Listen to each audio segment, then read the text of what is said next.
Horror movie আপনারা দেখেছেন। Horror মুভিতে যে সমস্ত হরর দৃশ্য আমরা দেখি, আমরা ভিজিট করে প্রধান উপদেষ্টা সহ আজকে যে দৃশ্যগুলো তারা দেখেছি, এগুলো হরর মুভিকে ছাড়িয়ে যাবে।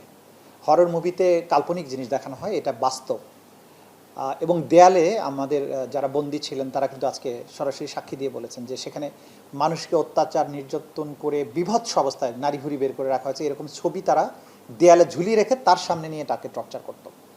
দেয়ালের সাথে রডের মধ্যে হাত পা বেঁধে উপর থেকে আবার চাপ দিয়ে মানে নিজের কাঁধের উপরে প্রচণ্ড রকমের ভারী একটা ওজনের মতো করে প্রেশার দেওয়া হতো, এবং এই অবস্থায় দিনের পর দিন বসিয়ে রেখে তাকে জিজ্ঞাসাবাদ করা হতো।